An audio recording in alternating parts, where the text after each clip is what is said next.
when the class is over, I'm going to ask if there is anybody that would like a copy of the class sent to them via email. If so, I'll be sure to get your emails, and then I will email it to you. It will be the actual class that you attended, so your questions you'll be able to hear, and everything else that goes on in this. Okay, so this class is the online store. And essentially, the online store class is going to be focusing on setting up your online store class and how it works in relation to the paired app. You do not need to have the online store website and the paired app. In other words, you don't have to have the app at all for this, but you do have to have the online store if you're going to be using the app. The online store must be set up, even if you're not going to be using the site itself. Okay. And by the way, the online store does not replace your website. It can turn into 3 different links on your website so that you could have something like click here to book appointments online, or click here to purchase gift certificates online, or click here to buy product online, things like that. So how does it work? We're going to click this button here that says online. And by clicking that, it brings us to our Setup Online Store window. Again, it might look a little bit confusing, but don't worry, we're going to go over each field. It's really very simple. When you first do this, every one of these fields is just a blank white box. There's nothing in them. So the first one, existing website address. You're going to be putting in your business's website address here, the actual web URL. So don't just put in, for instance, I wouldn't just put in prosolutionsoftware.com. I put in http:// So if you're not sure what yours is, go to your website, copy the URL, and paste it here. Next, email address. You don't have to put anything here if you don't want to. This is completely optional. However, the online store can use this address to make you aware of certain things. Like if somebody books an appointment online, it can send you an email that says that somebody has in fact done that. Or if somebody purchased a gift certificate online or purchased product online, it can send you an email. The reason I say that's not necessary is because all of those will notify you in other ways as well. For instance, when somebody books an appointment online, the appointment appears on your appointment book. Also, when somebody purchases a gift certificate or gift card online, if they purchase a gift certificate online, they can print it out at home, walk right through your doors, and use it. Your software is already aware of it. Also, if they bought a gift card online, then in your point of sale, a notification, an alert will pop up letting you know that somebody's made a purchase of a gift card, so that you can then take one of your non-sold gift cards out of the box and activate it with the information that somebody has already purchased online and mail it out to them. It will even print out a mailing label for you with the information that they filled in online. Next is terms and conditions. Terms and conditions is basically a little button that appears at the bottom of the online store that allows your customers to click on to read your terms and conditions, whatever they may be. You do not necessarily have to use that. I would recommend it, and make sure that whatever your terms and conditions are, address the 1, 2, or 3 items that you've activated. Appointments online, gift cards or gift certificates online, and retail online. If you're not using retail or gift certificates, don't address them. All that does is confuse people.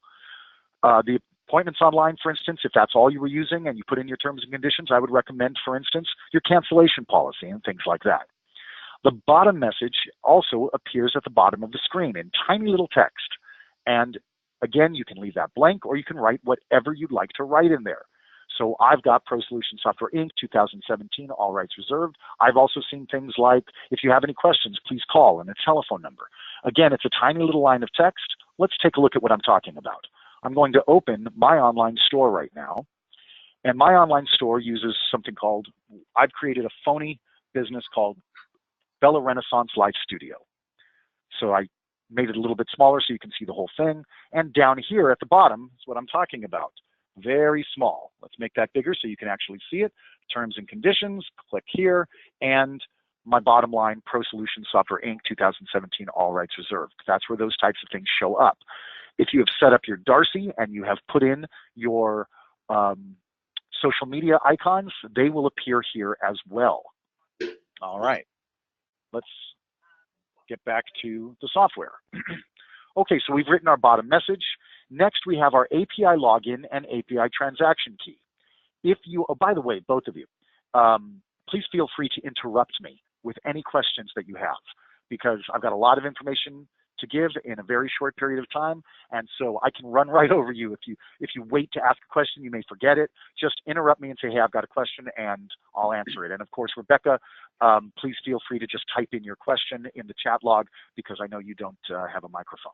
Okay, so the API login and transaction key, these are not required for appointments online.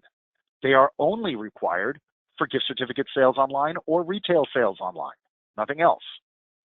So in other words, if you're not going to be using gift certificates or retail, you can ignore these. However, if you plan on selling gift certificates online or retail online, you must have an API login and a transaction key. Where do you get those? We work with a credit card gateway known as Authorize.net. Authorize.net, this is their website.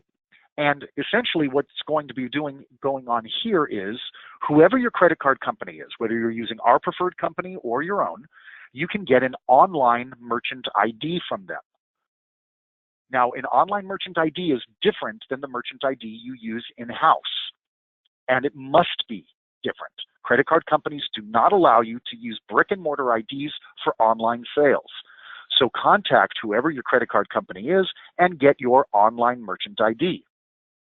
With that merchant ID, you will then go to Get Started, and you will set up an account with Authorize.net. And after setting up an account with Authorize.net, you will then be assigned a login and transaction key.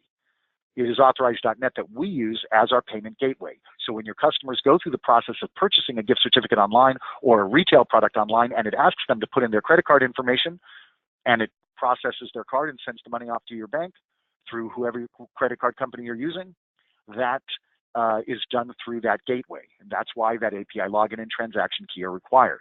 Your customers will never see the Authorize.net website. Don't worry about that. Okay, so if you're not using it, you can ignore it, move on up here to main image. Now, in my case, my Bella Renaissance looks, let's get rid of that, looks like this. These are 3 different pieces of artwork that I am in control of. So I would like to upload something different. So I click on Upload, and I click on Browse. This is for my main image or my top image. And I'm going to go to my E drive, and I'm going to go to my old computer. I'm going to go to Website, whoops, Hardware Ads, Website. I just happen to know where mine is. Hopefully you know where yours is on your computers if you have them. And if not, we have a graphic arts department that is at your service for free, and they can help you design these banners. So I'm going to go down here to my online store. Okay, so I've got some new artwork here to choose from. I am going to choose a brand new top, and I'm going to choose this as my brand new top. And I'm going to upload. Takes only a few seconds. 1, 2, okay. That's done. New image. And I'm going to go to my site, and I'm going to refresh my site. And you'll see I now have a new image on top. My side banner. Browse. I'm going to choose this jumping woman here and upload. 1, 2, there we go. And my bottom banner. Browse, and I'll choose my bottom spa here and upload. 1, 2, and done.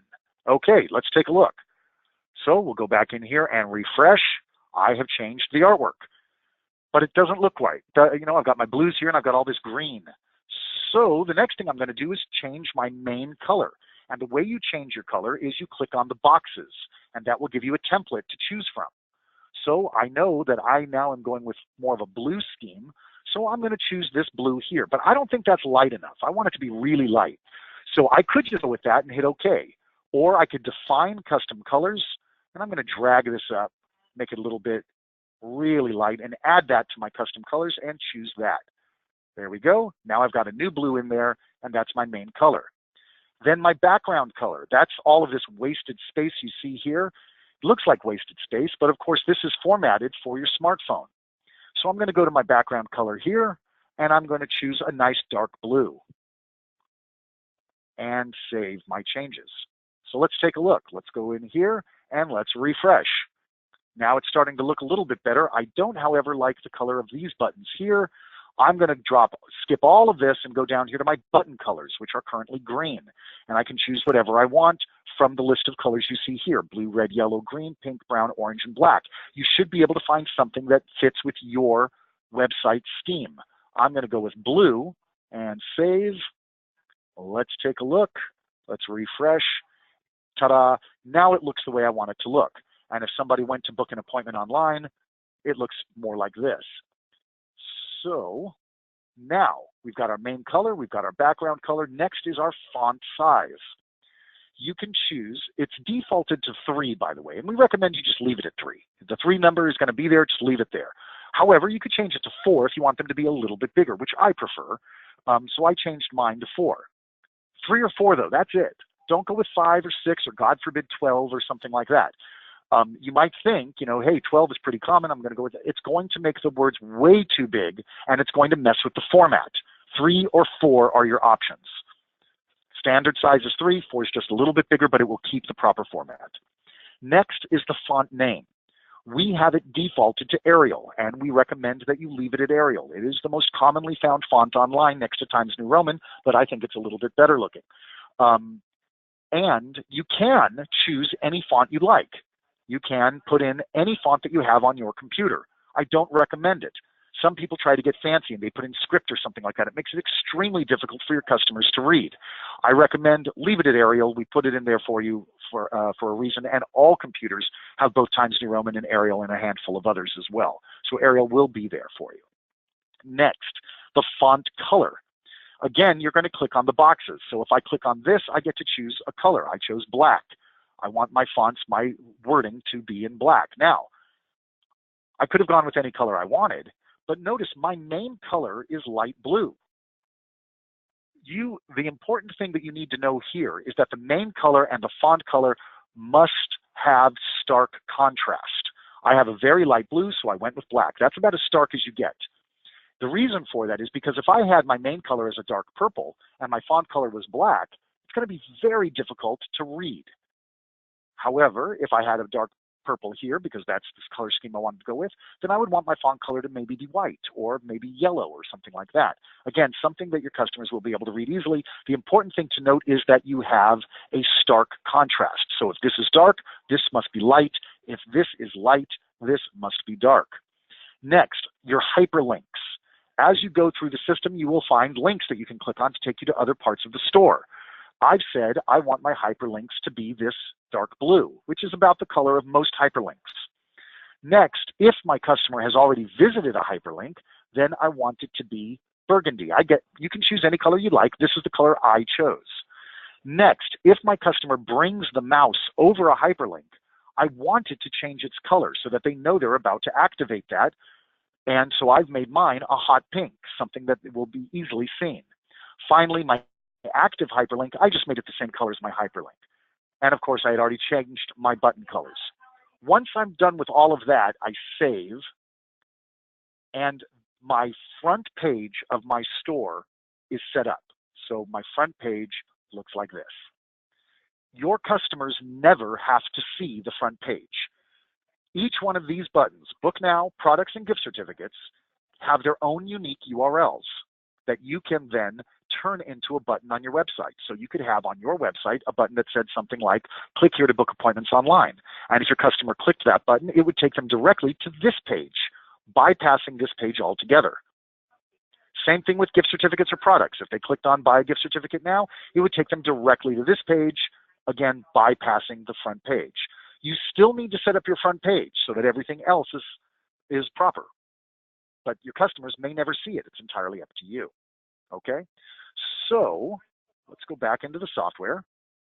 Now, once we have created our front page and we've put in our API login and transaction key if we're using it, then we're going to determine what 3 items actually run in the system.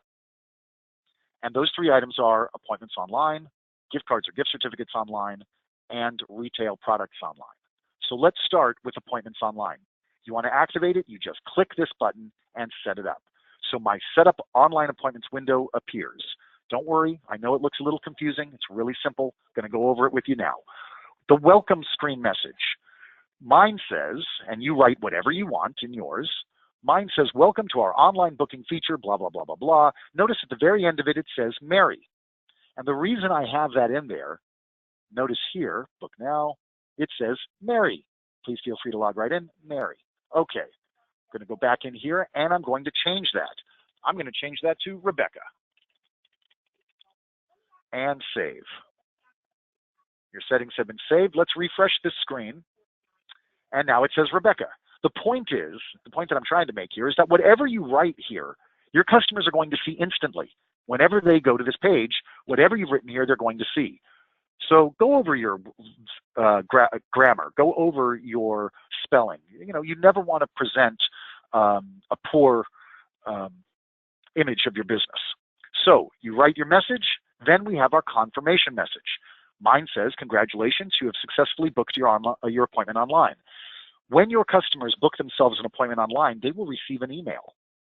And that email will include all of the information on the appointment they just booked. It will also include whatever you've written here. So there I go. Next is my cancellation policy. Whatever your cancellation policy is, that's what you should write here. When your customer receives their email, and on the final page of the booking, they will also see your cancellation policy, and on a couple of other pages as well. So write that in here. Mine says 48-hour advance notice is required or a 25% fee will be charged. Next, we've got this button that says show prices. Now, if your business has regular prices, that's a great idea to click that. And when your customers go to look at a service, it will show the price of that service. However, if your prices regularly change, maybe you've got different prices based on your staff members, all of your different staff members. Go ahead, please.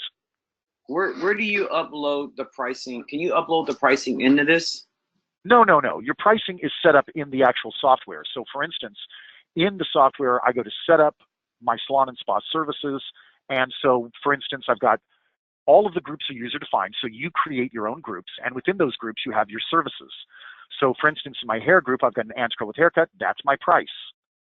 And I could have a different price for the different people who provide this. That price that you just pulled up, is it auto-populated in the system? Like, I don't understand. When you set up your services, yeah, you put in your price. Manually typing each price for each product. That's right. Unless we're doing the data entry for you. I mean, like for instance, if you're brand new to us, if you don't have our software and you just bought it and you're attending this class to learn some of the things that the software can do, well then we may have uploaded all of your data for you. And if that's the case, then whatever prices you gave us for your services will already be in there for you. But if not, if you create your own service, then you're going to give it a price as well. I see. So then we would manually type that in there. And then when you manually type it in there, does it save? Yes, of course. After you've created a service, you've said what the service name is, you've said what the price is, you've said how long the service takes, and if you're a day spa, for instance, or a med spa, even what rooms it may be done in, etc. So you fill out these tiles here, and then you press save, and you're done. Right. So the Aunt's Girl with haircut is $170, and that's it. So that is what's going to be on your appointments online as well. Got it. That makes sense. Thank you. Absolutely. Okay, so we'll go here to our appointments. And again, if I hit show prices, all the prices are going to show. If your prices change constantly, or if you've got different prices based on who they saw, so you've got a different price for Rebecca, a different price for Donald, etc., then you may not want to show your prices. Maybe you have an explanation that your prices may vary. So next, after show prices, we have hours in advance. Now what does this do? Hours in advance works like this. Let's say that it's 8 a.m. and you open your doors at 8 a.m. and one of your clients goes to your website at 8 a.m. and they want to book an appointment for today. By having this 1 here, the earliest they would be able to book, if it was available, would be 9 a.m. You're advancing 1 hour. If this was a 0, then they would be able to book at 8 a.m. Now, if they're at home at 8 a.m., you don't want them booking at 8 a.m. because they're probably not going to make it on time unless somehow they can time travel.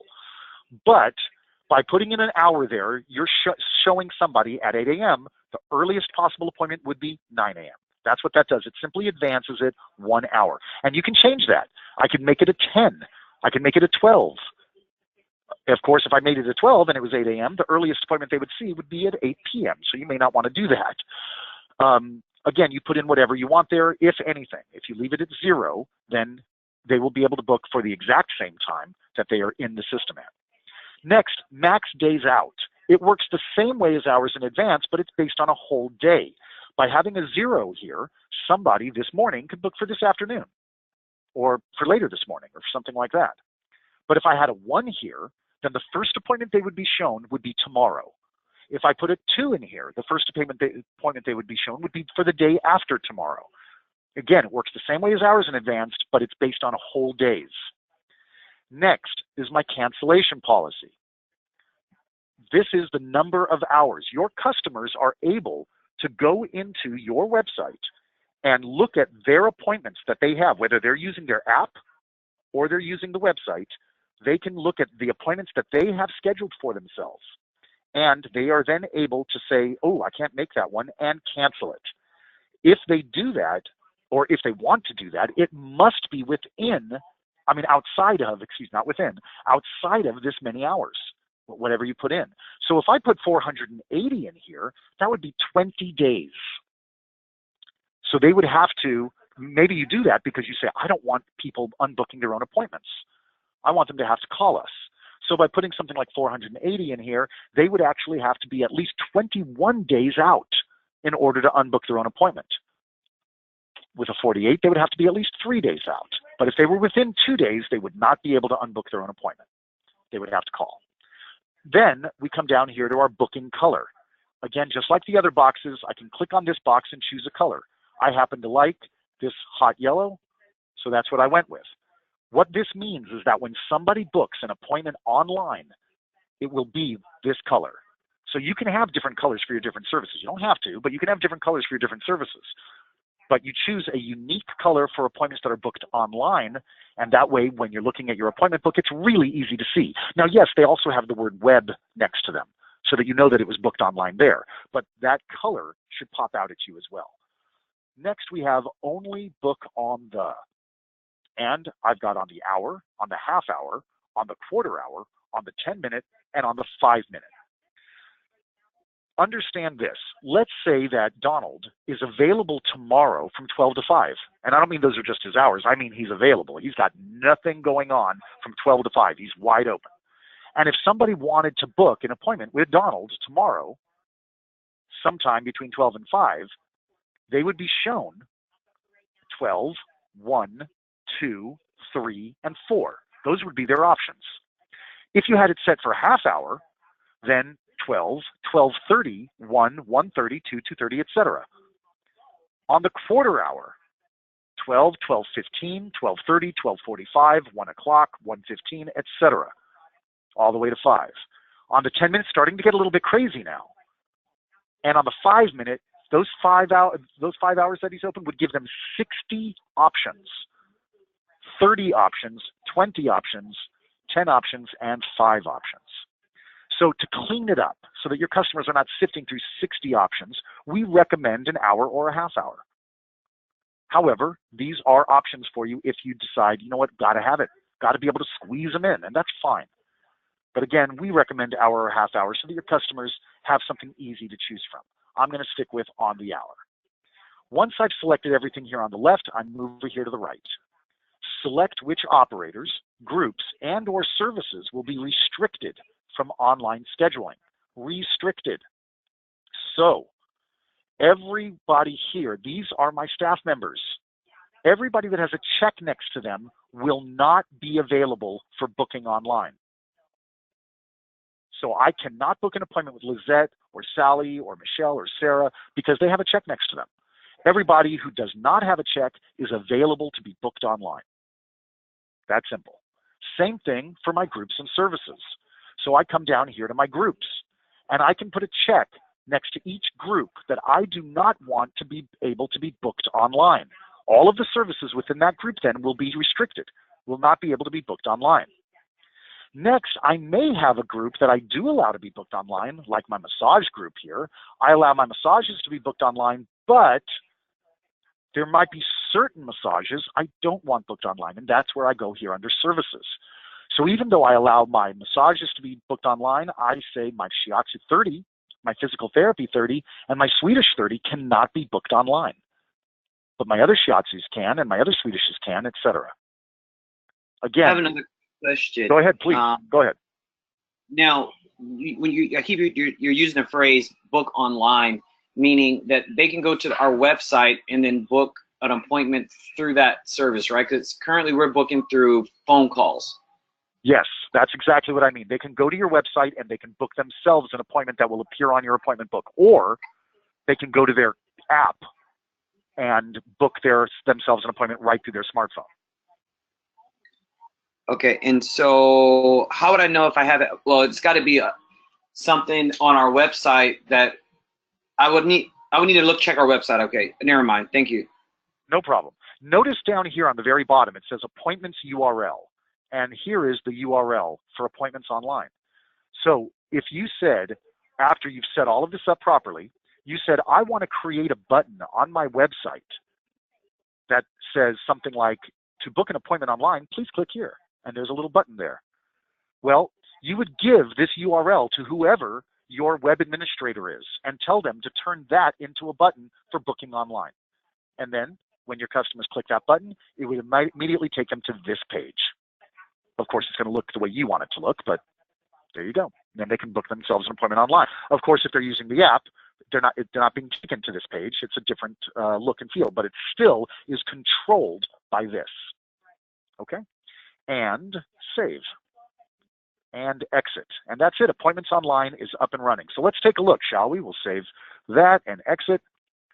Let's do it. Let me refresh this.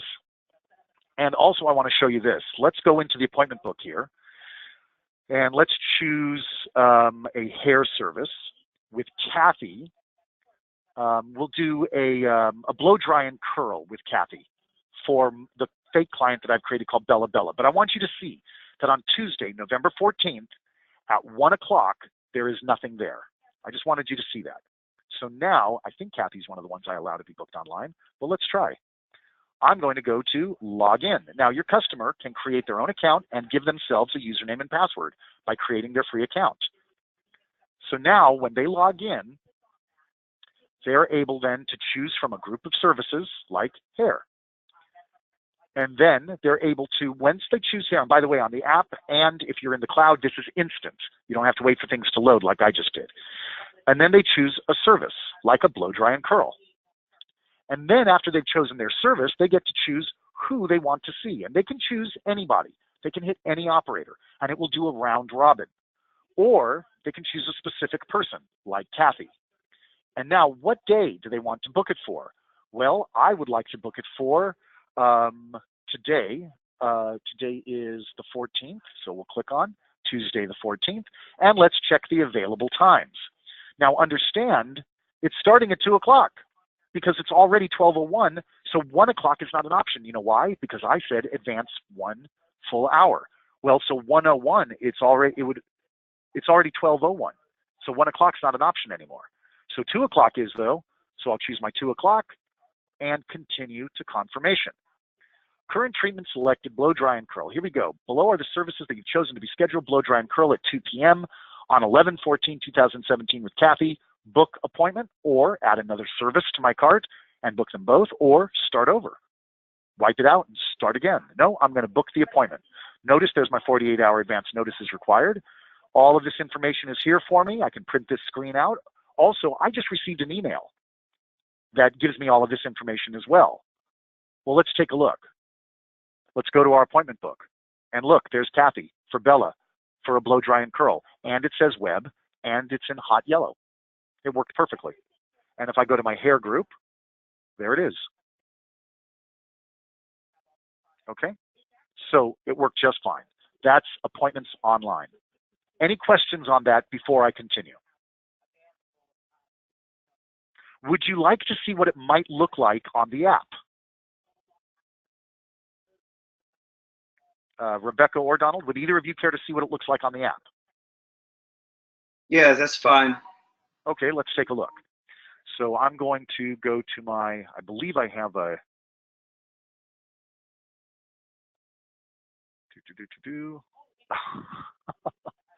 They've moved it. Darn it. Is it in here maybe? Nope. Darn. You know what I'm going to do? I'm going to find it, and then I will send it to you guys. I apologize for that. They have moved it. But let's go to our website really quick here.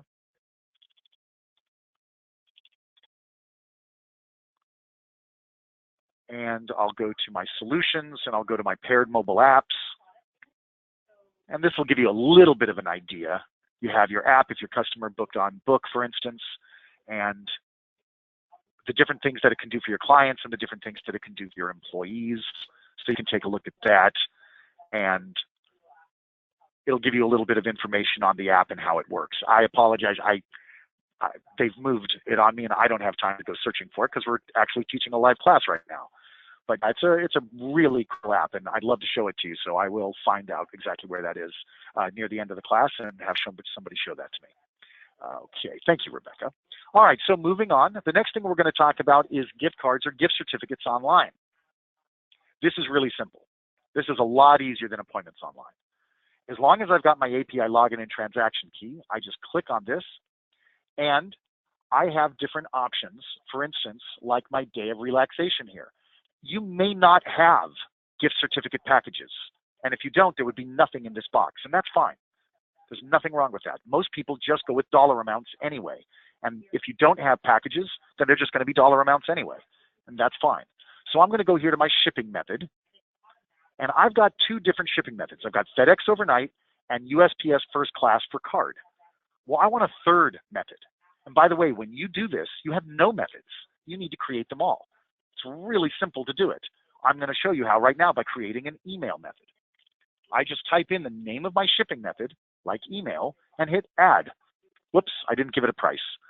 My shipping charge is 0, and add. Done. Your shipping charge has been added. So now email is an option for free. FedEx overnight is $15. USPS first class for card is $4. So I just type in the name, give it a price, and hit add. That's all I need to do. And I'm done. Believe it or not, I'm done. Let's take a look. I can now go in here to my, let's actually go to my page. Stop it. And if my customer wanted to buy a gift certificate online, they would be taken to this page. I'll make it a little bigger so you can see that. There we go. All right, so now your customers can type in a first name. So I'll type in my wife here. And last name. This is the recipient. Next, enter an amount or a gift package. So I can choose from all the gift packages I have listed, like my day of relaxation here. Or I could just go with the dollar amount, say $100. My decimal 00 is already there, so I don't need to worry about that. So I'm going to go with the dollar amount, and then my personal message, if I want. You don't have to put in a personal message, but this is what your customers are doing. So I might say something like, congratulations on being married to me. And now I've got my options here. Ship it to myself, ship it to a recipient, print it out today, ship it to myself, and I'm going to say email.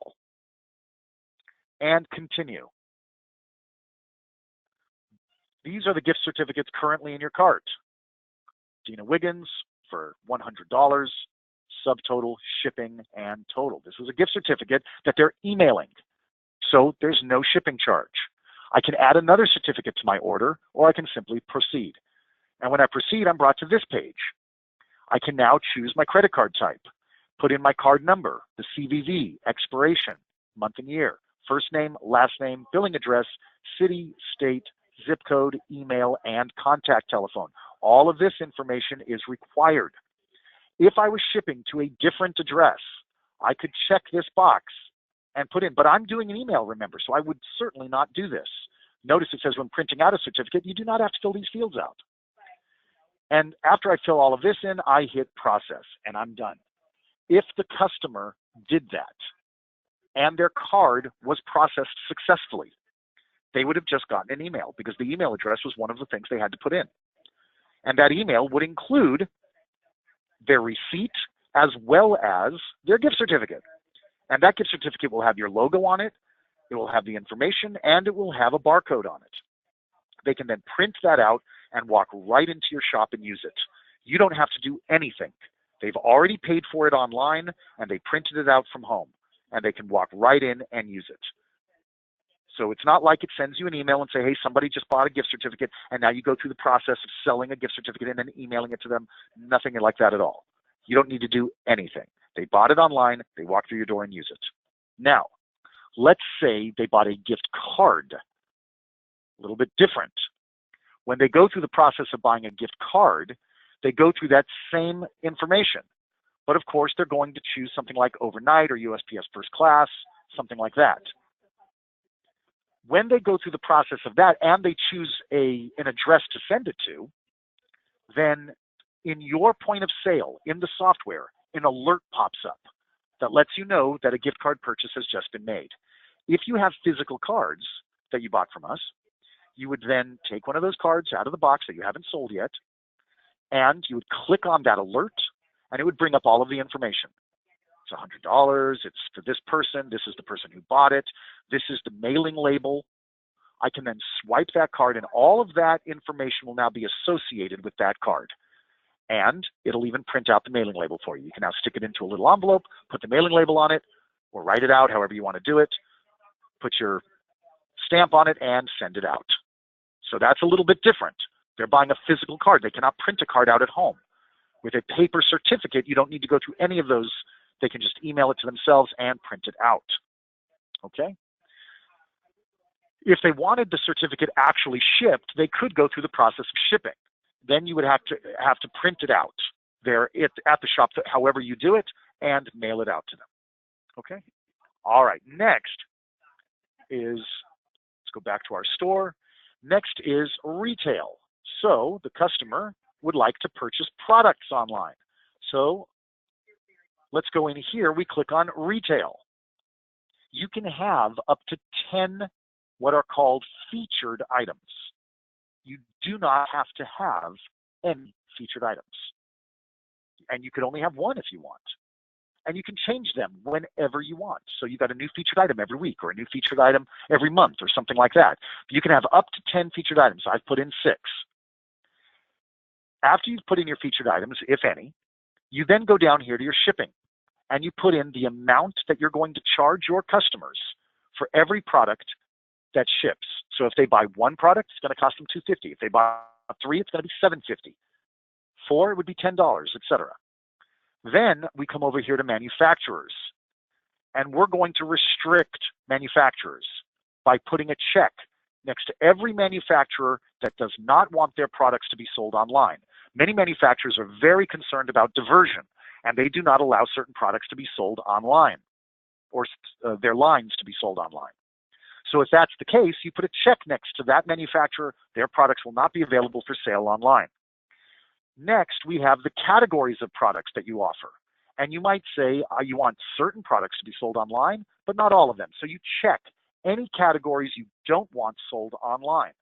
Any categories that are left unchecked can be sold online. Then we come over here to our manufacturer. And we can choose a specific manufacturer. So notice Paul Mitchell can be sold online. So I'm going to choose Paul Mitchell. In here, all of my Paul Mitchell products will show up. Maybe I've got hundreds of them. Maybe I've only got a dozen, or in this case, 5 or 4, actually. In this case, I might say, yes, most of my Paul Mitchell products can be sold online, but some of them can't. Check off the ones that can't. Then it won't be limiting the entire manufacturer, but it will be limiting certain products. A great example of that is L'Oreal. L'Oreal has a line of products called Kerastase, and they are really high-end products. L'Oreal allows their products to be sold online and allows their products to be sold in places like Walmart and Rite Aid and Walgreens, but they don't allow Kerastase to be sold that way. Kerastase is salon only and can only be purchased there. So L'Oreal is a great example. You could choose L'Oreal, let all of their products be sold online except for their Kerastase line, and you check those off. Those would not be available to your customers. So after you've set that up, your customers then, when they click on products, will see first your featured products. I put in 6 featured products, and they will see those products. and they can choose to purchase any of them, or they could look at all of your shampoos or all of your finishers or all of your conditioners or skincare products or nail polish. These are the categories that I allow to be sold online, even though I have many more categories than that. These are the manufacturers that I allow to be sold online. So they could click on Paul Mitchell and look at all of your Paul Mitchell products. Or, as I said, they can choose from a product that you already have featured. So for instance, if they clicked on the, this is OPI, not a waitress. This is actually a different product than that, but people have been fooling around while they teach these classes and they change names to see how they're done. But here we've got our OPI, not a waitress here. I could click on it to see it bigger. This is actually my Root Boost by CG. And I've got my manufacturer, I've got my category, and I've got my description. This product is for root coloring treatments and not to be used on oily hair. As you can see, we've been making a lot of changes. Obviously, something like for root coloring treatments would not be a nail polish. Anyway, and it also says Cindy here. Well, where's all of this information coming from? Well, let's take a look. I'm going to go into my software, and I'm going to go to my inventory. Any product that you have in here can have an online retail name, and it can have an online retail description, and you can upload an image. That way, for those products that have those things, they will be shown here. If a product is out of stock, your customer will not be able to purchase it. If it's in stock, they can, and they can go ahead and add it to their, they can go ahead, I clicked on it twice, so I've got 2 of them that I would like to buy. I can empty my cart and start over, or I can go find other products that I want to add, like let's go to conditioners here. So I'll click on my conditioners, and then I'll grab one of those. I don't think I have any pictures for those. No, I don't, but that's okay. I'll choose my Alt Repair conditioner here. Take a look at that. And all of this, by the way, when you're in the cloud or on the app is instant, so you don't have to wait for anything to load up like mine did here. This is out of stock, can't buy it. Oops, okay, no big deal. And let's find something that's actually in stock, shall we? Let's go to our Alt Caviar. Maybe there's some of there in there.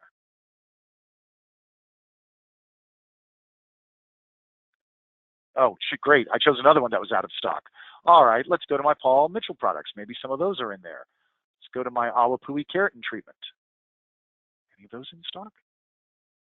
This is the problem with using sample data. People fool with it all the time.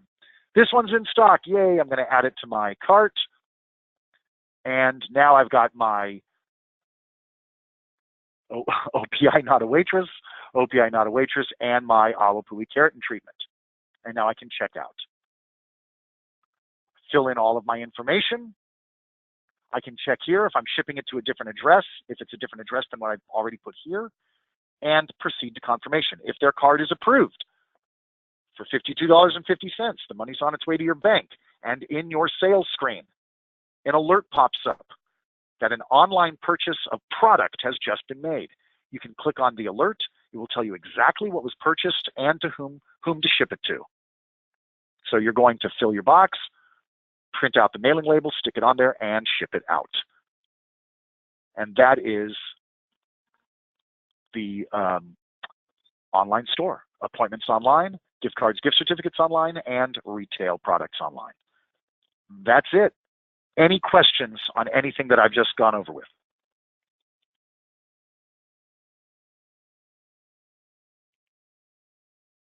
Any questions at all? No? Okay. Well, that was simple. Thank you, Rebecca. I appreciate that. I think so too. All right. First, we'll start with Donald here. Donald, would you like me to email you this class that you just attended? Yes, please. Okay. And what email would you like me to send that to? Let's see. Let me get it real quick. It's a new email. I apologize. It's D Murray. D Murray. D Murray at Kimball Hair Studio. At Kimball Hair Studio. At gmail.com. dmurray at kimballhairstudio@gmail.com. You got two ats in there? No, I apologize. Yeah, dmurray.kimballhairstudio@gmail.com. Okay, dmurray.kimballhairstudio@gmail.com. Yes, sir. Okay, all right. I expect that you should probably have that before end of business today. Thank you very much. I appreciate it. My pleasure. Absolutely. And thank you for spending the time with me today, because the people who know the most about the software are the people who end up being the happiest with it. Have a great day, Donald. Take care.